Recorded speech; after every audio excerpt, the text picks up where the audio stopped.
Sur cet épisode, je vais vous partager les meilleurs extraits de ma conversation avec Clément Aubin, consultant social media pour Buzzman, célèbre agence parisienne, et on rentre directement dans le vif du sujet. Du coup, Clément, qu'est-ce que tu peux répondre, toi, quand tu as un client qui arrive et qui vous demande c'est quoi une bonne stratégie social media? La bonne stratégie social media, c'est la bonne stratégie qui correspond à vos objectifs.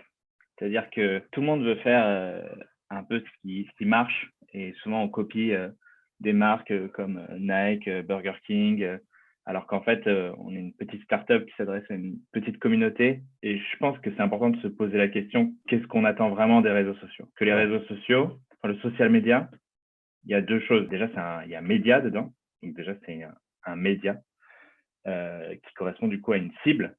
Et du coup, on ne va pas faire la même chose si vous adressez à du B2C, à du B2B, si vous adressez à des jeunes, à des vieux, si vous adressez à des niches de gaming, de je ne sais quoi d'autre. On ne va pas faire la même chose. Donc, il y a déjà cet aspect média. Et il y a cet aspect social. Social, c'est les conversations qui vont être générées par les gens sur vous.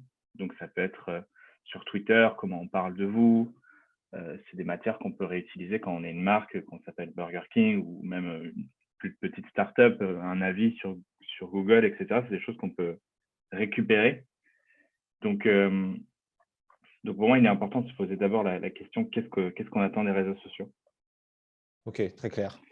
Et lorsqu'on commence à avoir des réponses à cette question, est-ce que la formule à appliquer pour commencer à dégager de la visibilité sur un réseau social, et n'importe lequel qu'on retienne, est-ce que c'est toujours publier avec régularité, avec vélocité, faire preuve d'authenticité et éventuellement faire preuve d'expertise? Est-ce que ça, c'est pas finalement la formule secrète sur n'importe quel réseau social, pour n'importe quelle société qui marchera forcément, ou j'oublie peut-être des aspects où il y a peut-être des différences? Je pense que c'est des trucs, c'est comme le nombre de fois on publie par semaine, les formats qu'on doit faire qui marchent. Ça, c'est des trucs très terre à terre que toutes les boîtes et tous les communicants sont focus dessus. Alors que c'est vraiment des détails, enfin, quand on parle Mmh. de stratégie globale, qui sont des choses qu'on peaufine vraiment à la fin. Et pour moi, l'important, c'est les objectifs. Et je me permets de développer un peu ce que j'ai dit juste avant, mais c'est les trois objectifs d'un funnel classique, c'est se faire connaître, Mmh. se faire aimer, donc travailler sa considération, et faire du trafic. Et on a de la chance parce que le social media, c'est un des médias qui permet vraiment de travailler ces trois objectifs. Donc, si on est une startup ou qu'on lance un projet, euh, les KPI importants pour nous, ça va être de se faire connaître, donc Ouais. de générer de la notoriété, et aussi éventuellement de faire du trafic. Je pense que quand on démarre, l'important, c'est de vendre. Donc, à cela, au lieu de se poser la question est-ce qu'on fait un post ou 5 posts par semaine, il faut se demander quels sont les formats qui me permettent d'être visible et quels sont les formats qui me permettent de générer des clics sur mon site ou des ventes. Ouais. Bah, du coup, je vais te donner un exemple très concret, mais si on parle de notoriété, on va privilégier par exemple une vidéo qui présente votre boîte, qu'on va peut-être mettre un peu de médias dessus, sur une cible, sur votre cible à vous, et on va médiatiser ça. Ou alors, on va utiliser un influenceur pour aider à se faire connaître. Et en parallèle de ça, pour faire du trafic, on va faire ce qu'on appelle des dark posts. Donc, les dark posts, c'est la face immergée un peu des réseaux sociaux. C'est comme des posts classiques, sauf que on paye pour les faire et ils apparaissent uniquement dans le feed des utilisateurs ciblés. Donc, pas sur notre page à nous, mais vraiment sur le fil d'actualité des gens qu'on veut cibler. Et avec quelque chose de très direct où on va mettre un CTA, donc un call to action en bas de la publication, et on va mettre un argument de vente en gros, et on va dire acheter maintenant ou réserver maintenant, et la personne peut cliquer, aller sur le site. Et si on, dans une bonne stratégie social media, du coup, pour répondre à ta question, c'est un équilibre entre la notoriété qu'on fait avec tout un travail sur le contenu, de la mise en avant de nos arguments de vente, des influenceurs, du budget média qu'on va mettre sur certains posts qui sont un peu marrants, qui nous font connaître. et d'un autre côté, des leviers pour faire venir sur le site avec des choses très tactiques où vraiment là, on va mettre des CTA acheter maintenant, réserver votre place, ou alors on va pousser une promo pour une personne qui a vu le post, par exemple, de l'influenceur. On va le retargeter avec une petite promo. C'est ce genre de stratégie qu'il faut mettre en place. Je vais me faire un peu l'avocat du diable. Alors, tu sais que tu parlais quand même de mettre un peu de médias, d'être capable donc d'acheter du budget. Si je suis une marque qui n'a pas forcément un gros budget, et qu'est-ce que tu me réponds si je te dis que actuellement en 2022, hein, c'est ça en début d'année 2022, il n'y a que deux principaux réseaux sociaux qui me permettent d'avoir de la forte porte organique. Si je mets un peu d'effort dedans, bah, si je fais du B2B, je vais sur LinkedIn. Si je fais du B2C, je vais sur TikTok parce que là, je sais que je n'ai pas besoin de payer pour avoir de l'audience et avoir de la porte organique. Qu'est-ce que tu me réponds face à ça? Bah, je réponds que c'est vraiment la chance et l'opportunité qu'offrent les réseaux sociaux. C'est que contrairement à tous les autres médias, c'est le seul média où on peut glisser dedans sans forcément avoir un gros budget. Et pour notamment les startups ou les gens qui se lancent en indépendance, c'est hyper pratique. Et dans ce cas-là, oui, il y a plein de petites techniques sur LinkedIn, sans rentrer dans les détails, mais tout va se jouer sur le personal branding que se crée le créateur de la boîte. Ah, c'est Sur important. TikTok, tout va se jouer sur la capacité à comprendre les codes de TikTok et pouvoir répéter des trends avec ses produits, etc. Et tout ça gratuitement, ça va pouvoir vous permettre d'avoir un certain engagement ou de vous faire connaître sans forcément mettre de billets là-dessus. Effectivement, là, moi, je pense avec la logique que j'applique au quotidien, donc c'est des gros clients avec des budgets médias, etc. Mais effectivement, les bonnes stratégies social médias, elles se font aussi sans argent. Ça peut être vraiment juste une bonne rédaction, une bonne utilisation de TikTok avec les codes qui sont connus. Il n'y a pas forcément besoin d'argent pour réussir sur les réseaux sociaux. Et quel est peut-être, alors avec un budget restreint, mais quand même existant, quelle est peut-être la principale erreur que tu conseillerais d'éviter? La principale erreur, c'est quand on commence à mettre de l'argent, c'est que souvent on a tendance à on voit, je vais prendre l'exemple de Facebook ou Instagram, on voit booster un post, on va tendance à vouloir mettre, allez, je mets 100 balles là-dessus, allez, je mets 200 balles là-dessus. Et ça va, c'est fort possible que ce soit déceptif parce que il n'est pas forcément lié à un objectif que vous aviez. Alors qu'il vaut mieux soit se faire accompagner, soit bien connaître la médiatisation sur les réseaux sociaux et faire vraiment des campagnes. On va dire, mon objectif, c'est de ramener des gens sur mon site. Et dans ces cas-là, le site, on va mettre un pixel, on va l'associer à une petite créa qu'on aura préparée avec un call to action en bas. Et là-dessus, on va mettre 100, 200 euros. On va cibler une certaine catégorie de personnes sur LinkedIn, par exemple. Et là, on pourra se dire, OK, mes 200 euros, ils ont été rentables parce que j'ai eu, je sais pas, 50 visites sur mon site et c'est exactement ce que je voulais. Enfin, Ouais, tout à 50 fait.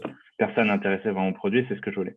On Mais revient. si on y va comme ça très vite et on veut juste booster un post pour lui donner un peu plus de visibilité alors que c'est pas forcément notre objectif, ça sert à rien. Et l'erreur, en gros, pour faire simple, c'est de se précipiter et de mettre de l'argent un peu n'importe où, n'importe comment. On revient sur cet écueil justement dans la formation. En prenant un peu d'auteur, est-ce qu'il y a certaines marques que tu trouves particulièrement inspirantes et qui pourraient inspirer plusieurs d'entre nous en matière de stratégie social media?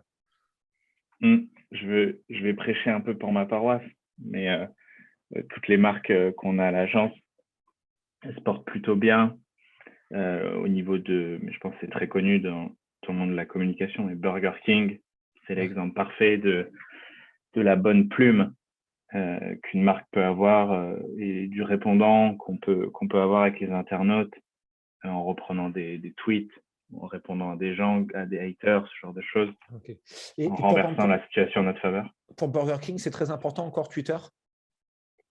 Ouais, D'accord.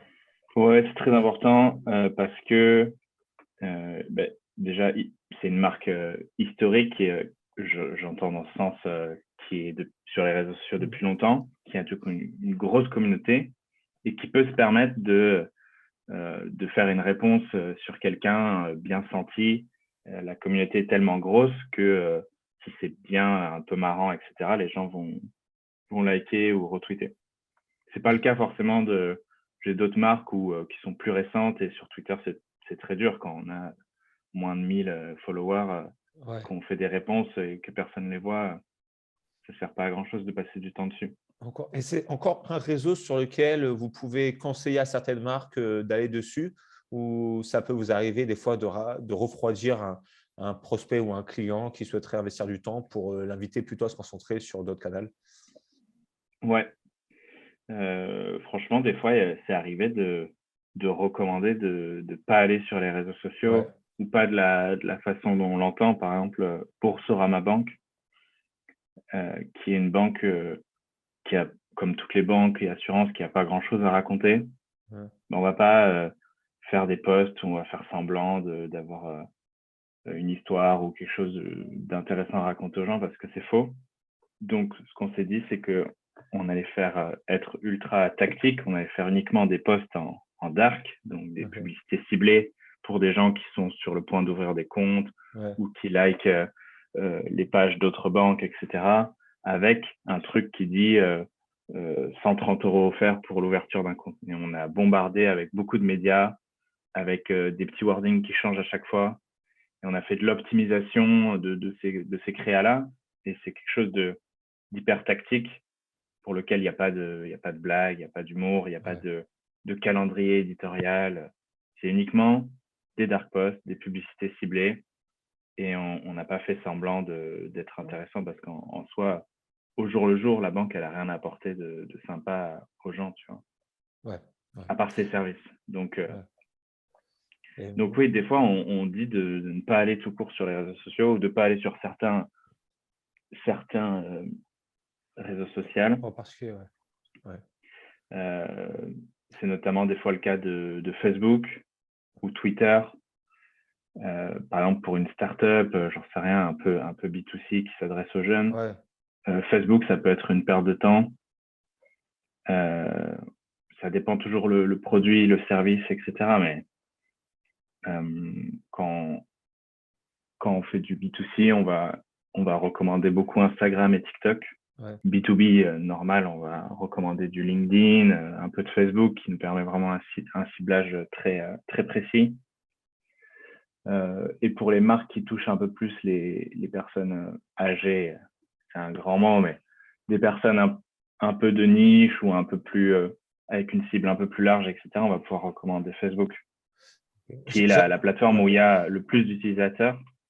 Et du coup, ça permet vraiment de toucher vraiment soit localement, soit par âge, soit par passion, hobby, vraiment des gens particuliers. Donc Ok. ça dépend. Il y a pas de, c'est vraiment propre à chaque business, à chaque marque. Ok. Et ça peut vous arriver d'avoir des demandes de personnes d'entreprises qui souhaitent être accompagnées sur du Pinterest, sur du YouTube, où vous pouvez Mm. le conseiller parfois? Ouais, oui, c'est Ouais, vrai qu'il y a en fait, de plus en plus, les réseaux sociaux, ça devient des plateformes de niche. Pinterest en a un bon exemple, mais il y a aussi Snapchat, TikTok aussi, qui est, les gens le savent, hein, mais qui est pas du tout un endroit où on danse et on chante, ouais, mais c'est plus des micro-niches avec plein de contenus originaux sur des thématiques ultra précises.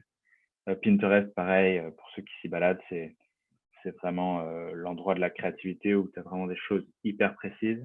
Et pour certaines marques, je vais prendre un exemple, mais chez Buzzman, on avait ILEC, qui est une startup dans l'énergie renouvelable. ouais, Ben, on leur a recommandé d'aller sur Pinterest parce que eux, quand ils vendent des forfaits d'énergie, c'est au moment où les gens déménagent ou emménagent.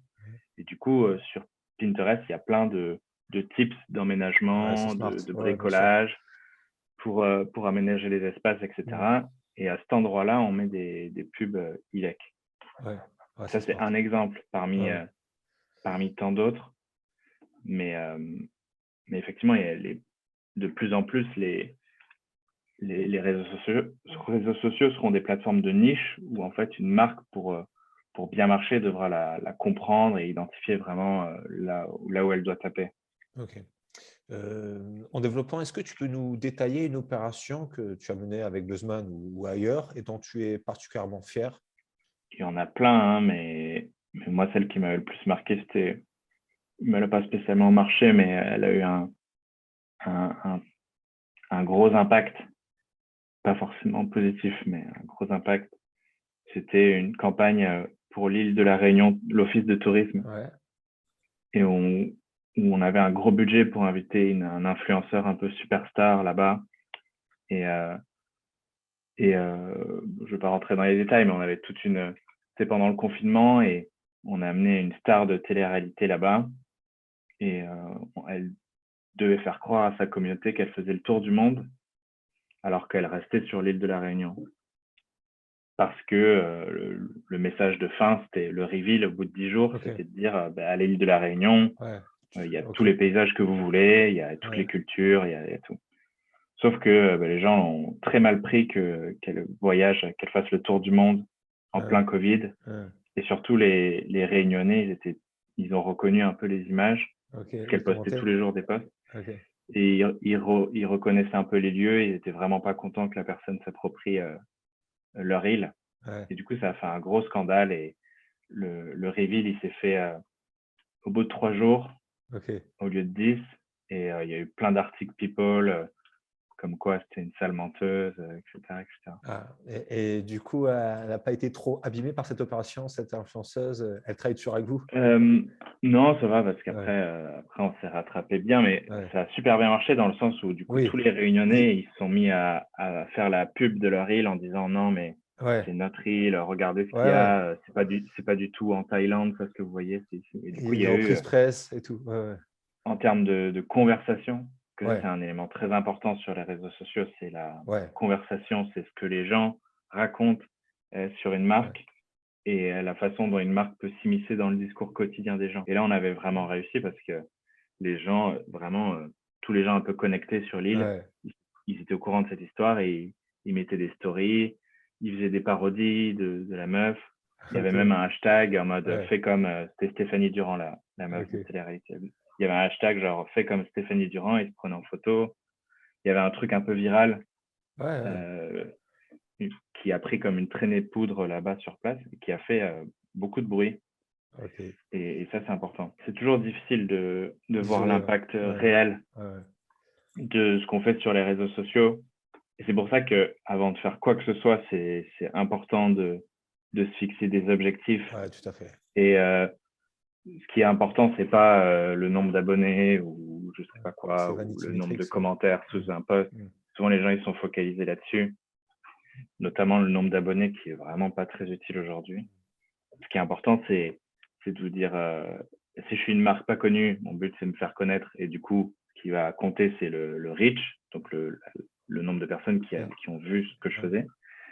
Si je suis connu et enfin, connu dans mon milieu et que je dois vraiment générer des ventes, parce que là, c'est la crise, bah, ça va être des clics ou alors des achats depuis un post que j'ai fait.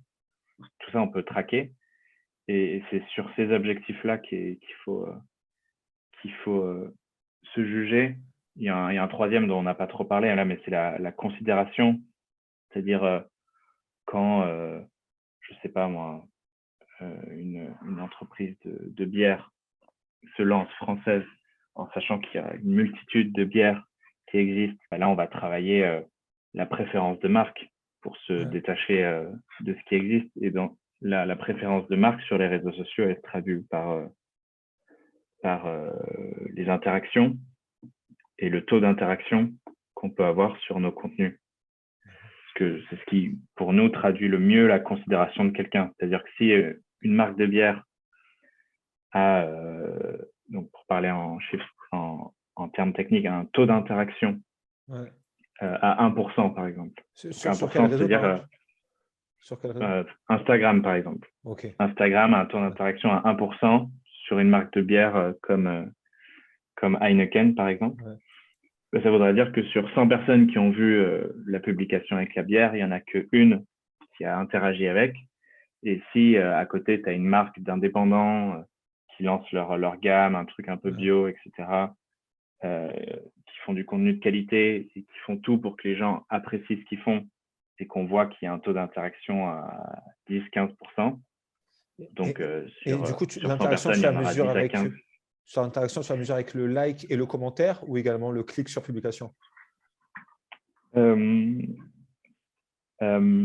alors, je pense que dans ta formation, il y aura tout ça détaillé, mais l'engagement, c'est les likes, les commentaires, les clics, les enregistrements, tout ce qui n'est pas visible, mais Toutes les qui actions, les signifie une interactions interaction. ouais. Donc ça, c'est l'engagement. Ouais. Et après, il y a les interactions, c'est tout ça là, Ouais. mais moins les clics, les enregistrements, etc. En fait, il y a ces deux KPI, mais qui reviennent un peu à dire la même chose, mais Oui. c'est juste qu'il y en a un Qui permet de comparer à les interactions qui permettent de se comparer aux autres marques. Parce que les enregistrements ne sont pas visibles sur les pages. Ouais, tout à fait. Donc voilà, la considération hyper importante. Et nous, on est jugé, là, je parle en tant qu'agence créa, on est jugé justement à notre taux d'interaction. C'est-à-dire que le contenu, s'il est bon, on est censé augmenter le taux d'interaction. Ouais. Mais c'est un des objectifs parmi tant d'autres. Mais les trois principaux à retenir, c'est notoriété, donc c'est reach. Ensuite, il y a les interactions et le taux d'interaction. Et à la fin, le trafic, donc les clics. Et ça peut être aussi des achats sur le site depuis une publication. Donc ça, c'est les trois grands objectifs.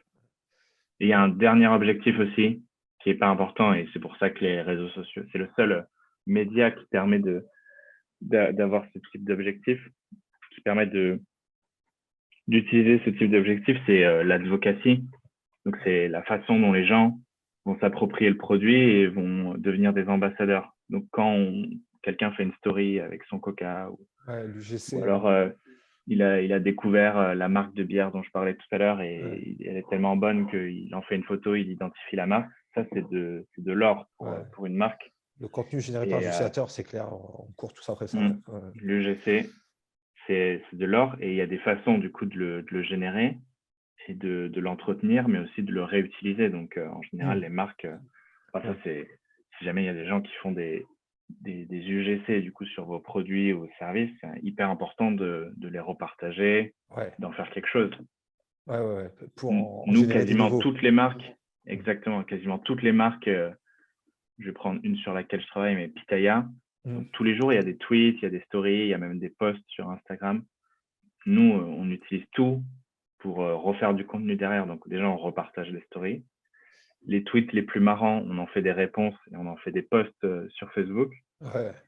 Et les posts sur Instagram, on les republie aussi et on met le nom de la personne dans la description. Pour donc ça glorifie un peu, ça glorifie un peu les gens et puis surtout, ça fait un contenu réel, authentique.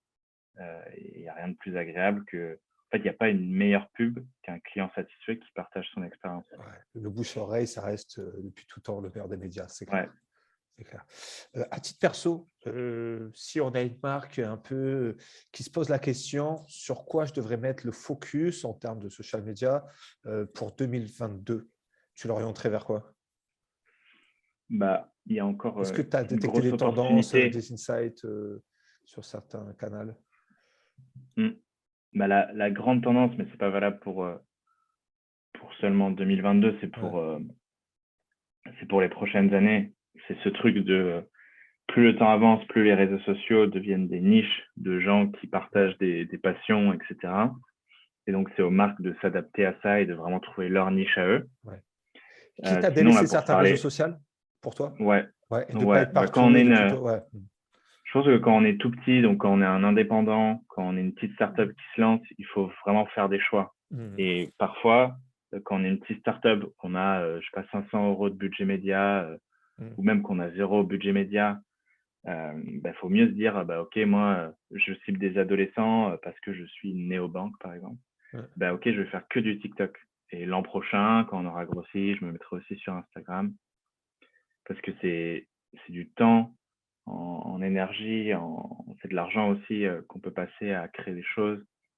qui ne nous rapportent pas forcément dans l'immédiat. Donc, franchement, quand une petite startup vraiment ciblée, en général, si c'est un produit B2C qui s'adresse à des gens plutôt jeunes, on va mettre Instagram et TikTok, par exemple. Ouais, ouais.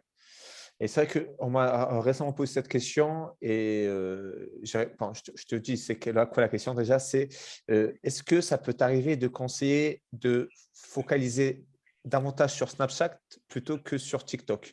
Et moi, j'ai pas réussi à trouver un cas de figure dans lequel ça m'est arrivé de le faire parce que alors c'est peut-être après par biais personnel et je me dis que sur TikTok, il y a tellement de viralité, il y a tellement de découvrabilité qui est possible via ce réseau que je ne vois pas de cas de figure où je serais amené à proposer d'investir plutôt sur Snapchat que sur TikTok. Mais si toi, tu as un exemple, je suis preneur parce que moi, je n'ai pas réussi à trouver.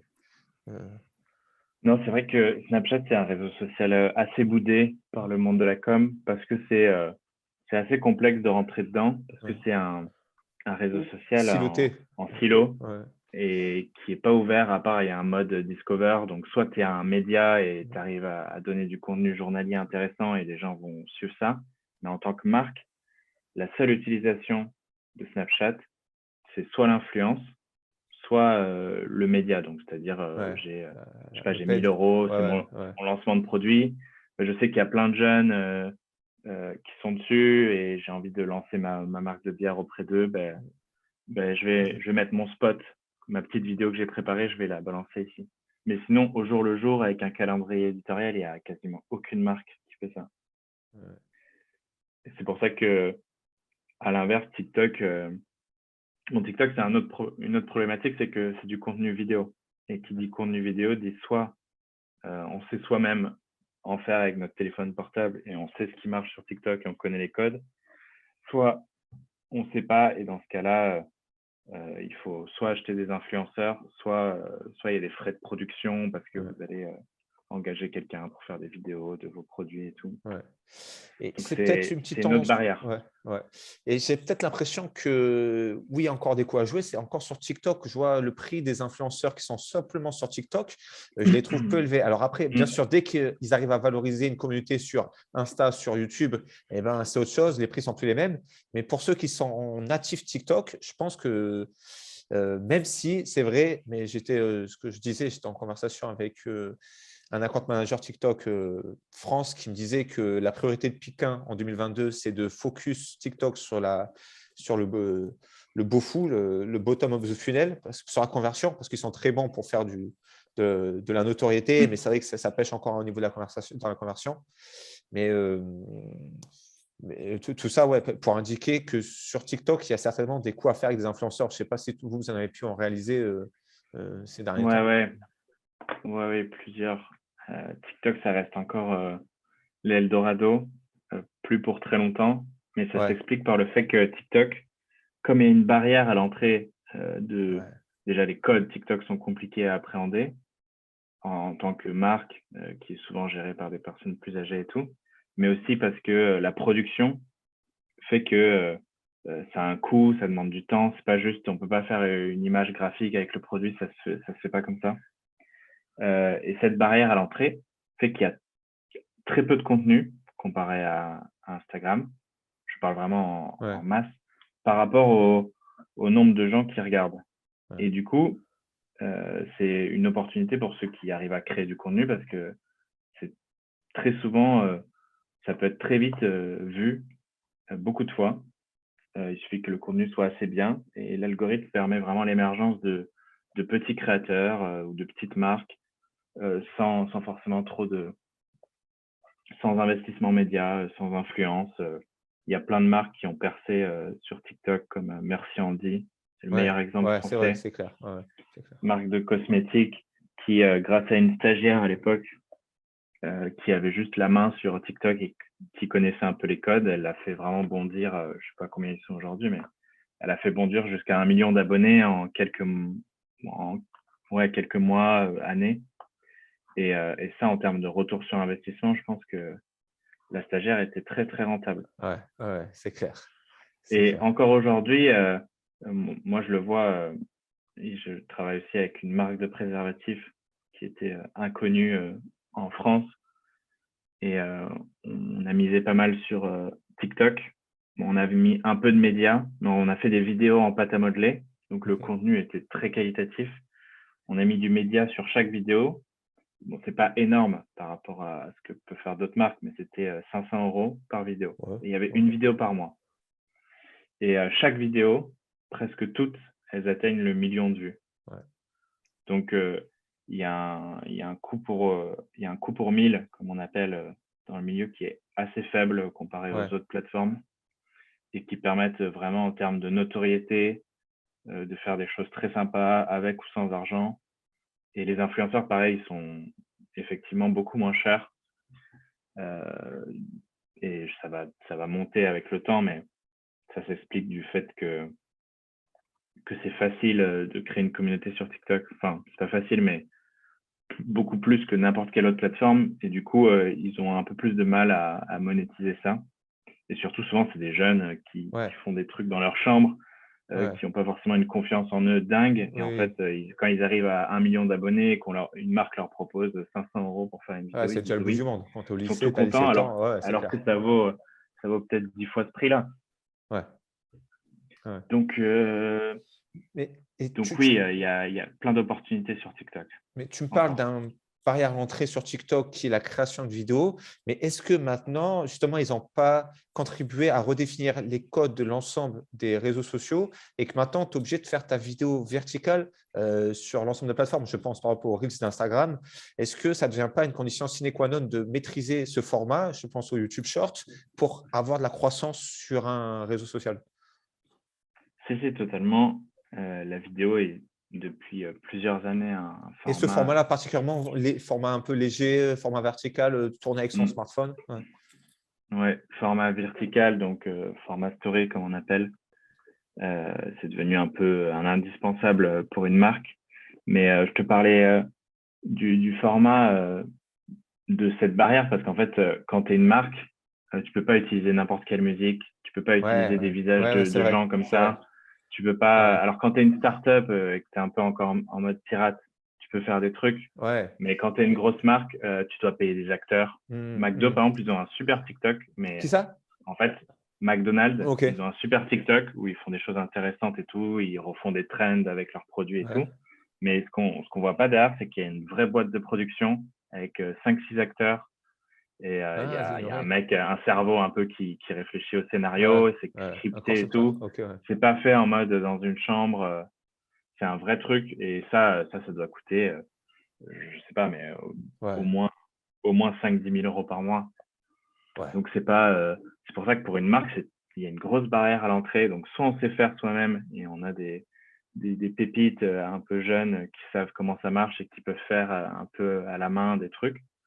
Soit on a du budget, on a un peu de budget, on passe par des influenceurs pour raconter ce qu'on a envie de raconter. Soit on est une grosse marque et on a du budget pour la production et on fait du contenu intéressant. Ouais. Mais c'est con, on peut pas faire un truc juste graphique comme beaucoup sur Instagram peuvent faire juste avec un graphiste, une petite image un peu Ouais. stylée. On peut pas faire ça. Une petite question pour ceux qui ont une, boîte un peu plus confirmée, que conseillerais-tu en termes de structure d'équipe en charge des réseaux sociaux? Voilà, si tu as un salarié, tu le mets où dans l'organigramme? Et si tu en as 2-3, comment Mm. tu les coordonnes entre eux? Et quel talent tu vas chercher en priorité? Bah, dans une très petite boîte, c'est souvent une personne qui est, enfin, moins de 10 personnes, il y a souvent une personne attitrée à la com Mmh. qui va toucher à tout. Et bien sûr, les réseaux sociaux, ça va être un canal principal. Quand on n'a pas beaucoup d'argent, c'est le truc qui nous permet gratuitement de faire de la notoriété, etc. Dans les boîtes un peu plus confirmées, je pense que c'est pas une condition, mais on a de la chance, enfin pour les recruteurs, ont la chance de trouver des profils qui sont naturellement bons dans leur compréhension des réseaux sociaux, sans pour autant être hyper expérimentés dans le domaine de la communication, parce que c'est propre aux jeunes d'être Ouais, bon, de connaître bien TikTok, de bien connaître Instagram, etc. Donc, des fois, juste un responsable com avec une alternante ouais, en communication qui connaît bien TikTok et qui est forte en création de vidéos, rien que ça, enfin, en termes de retour sur investissement, c'est encore aujourd'hui vraiment très, très bien. Ouais, il y a la Sinon, jurisprudence, merci Andy, qui fait dire que maintenant c'est clair que ça fait totalement sens d'avoir un alternant ou un stagiaire pour lui déléguer TikTok. Ouais. Ouais. non, oui, c'est vraiment pour un recruteur, tu as des gens qui connaissent parfaitement les réseaux sociaux et que tu peux payer avec un stage ou une alternance, donc 3 fois rien, alors que c'est des gens qui vont t'apporter énormément dans ta boîte. Ouais. Et après, pour les profils, il y a un moment, soit on relaie la création à une agence. Donc ça, c'est quand on a du budget, mais c'est vraiment pour un autre level. Mais ça peut être un freelance Ouais. qui va vous faire des posts ou un photographe qui va vous fournir des photos. Voilà, quelqu'un qui va vous créer du contenu ou le publier directement et qui s'y connaît un petit peu. Soit vous recrutez quelqu'un de polyvalent. Donc aujourd'hui, ça s'appelle plus un community manager, mais un social media manager. Ouais. Ça se trouve en freelance. Et je pense que pour être assez agile ou pour lancer une marque ou quelque chose, je pense que ça peut être bien d'avoir un freelance au début, Ok. parce que ça implique Ok. ça. Je pense que ça implique pas trop la boîte. Et voilà. Après, si on a un contenu très pointu, par exemple une newsletter avec aussi des posts où on rédige un petit peu pour raconter ce qu'on fait, notre histoire, etc. Là, il faudrait prendre du coup un CR qu'on appelle, donc un copywriter. Ouais. Surtout dans le cas d'une newsletter ou dans le cas de posts où on raconte beaucoup de choses. Et aussi, hyper important, pour tous les posts, souvent il y a soit besoin d'une photo, soit besoin d'un graphiste, et généralement des deux. Donc il faudrait quelqu'un qui, généralement c'est un graphiste, mais le duo graphiste Ouais. social media manager, c'est un bon duo. Et Pour créer avant le copywriter, le graphiste le copywriter, c'est vraiment une spécificité pour les gens qui vont avoir beaucoup besoin d'écrits. d'une plume. Ok.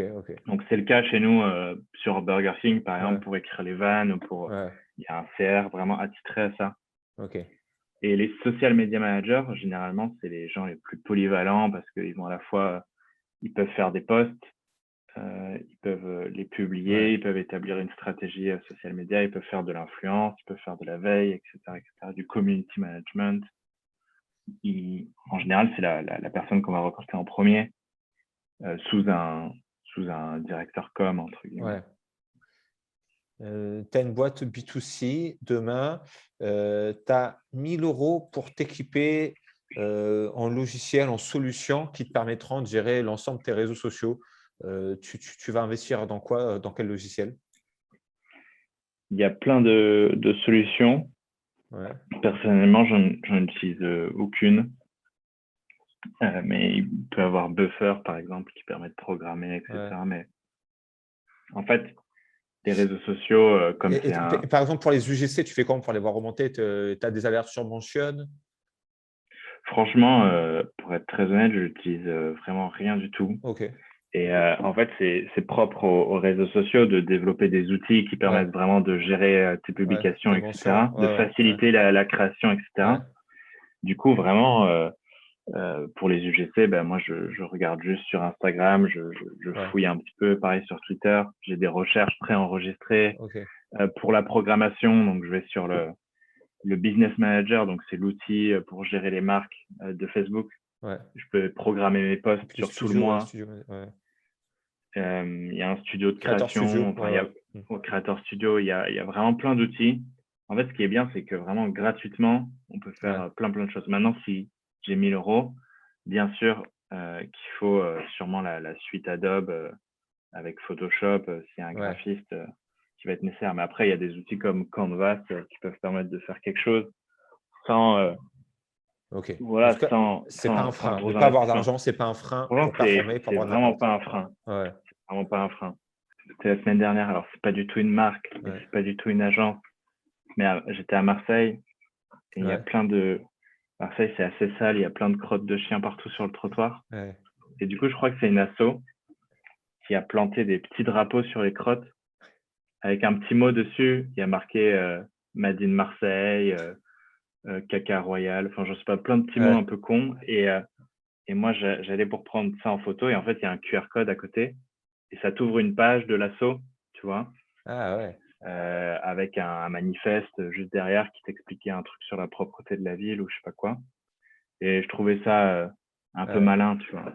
Ouais, c'est clair.